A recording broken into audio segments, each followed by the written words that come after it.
Welcome back to SRBPS online platform. I, Vimi, your computer educator, welcome you all to your computer classes.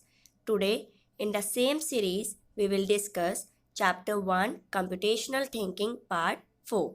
Students, as we have already discussed components of computational thinking with the help of example. Now, we will learn how RN achieves his goal by using algorithm. So let's understand first algorithm. An algorithm is a step-by-step process to solve a particular problem.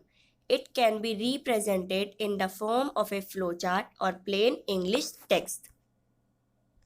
In computer science, algorithm can be converted into a program using a computer language. Now, how to write an algorithm? There are no well-defined standards for writing algorithms. It is a problem and resource dependent.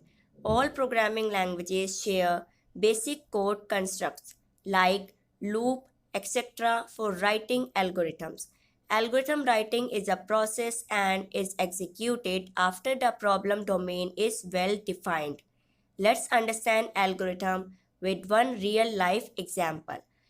Peel the mangoes and scrape out all the pulp.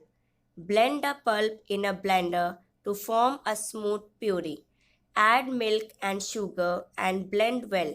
Pour the mango shake in 4 glasses. Now, let's understand how Aryan makes the following algorithm to accomplish his task of preparing low-cost saplings.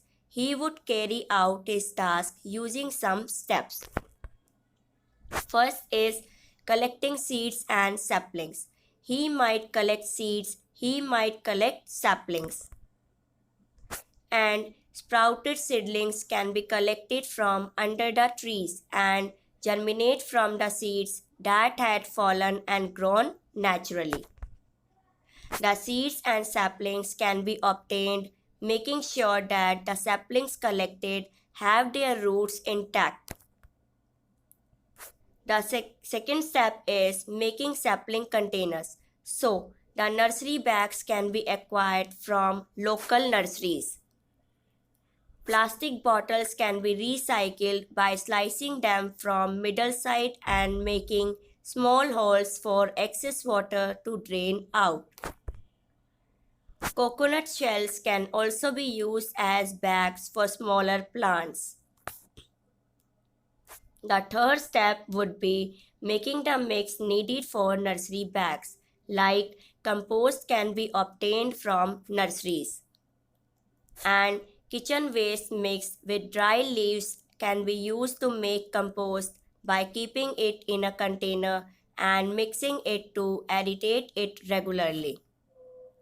He may need some coconut husk, etc. Grounded neem seeds can be added to help seedlings survive longer. The fourth step would be bagging of seeds and saplings.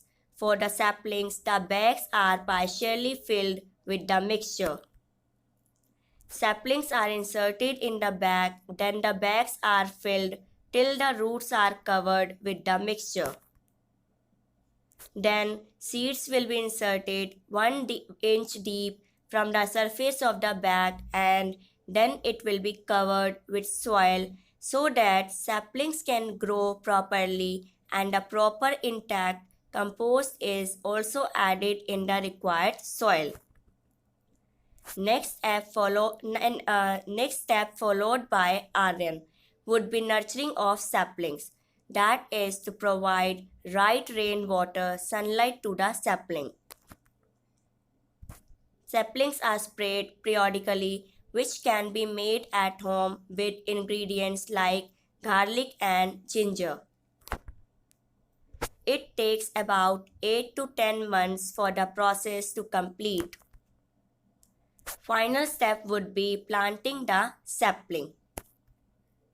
Now, let's understand an algorithm created for any computer program. See, the problem is design an algorithm to add two numbers and display the result. So, the first step will always be start. and the last step will always be stop. Step 1 is start and step 2 is declaring three integers, that is a, b and c. Step 3 will be defining values of a and b. Step 4 would be adding values of a and b. Step 5 is storing the answer of addition in C. So, once C will store the sum of A and B, step 6 will be printing C, that is printing the answer, and the last step would be stop. So, in algorithm, we always start, then we take input, then we process, and then we give output, and the last step would be stop. Now, once our algorithm is ready, we can represent it in a flowchart form. That is our diagrammatic representation of an algorithm. Now, what is flowchart? A flowchart is a type of diagram that represents an algorithm and its workflow. It's a diagrammatically representation to solve a particular problem. The problem here which we discussed can be understood with the help of flowchart. Now, considering Arendt's problem, the flowchart would be something like this. First, we will start, then collect the seeds and saplings, then prepare bags or containers, then we will check is it seed or sapling. If it is seed, then insert the seed an inch below the soil surface and nurture the plant. Otherwise, if it is sapling, in that case, we will insert the saplings in such a way that the roots lie below the soil, and then we will nurture the plant and finally stop.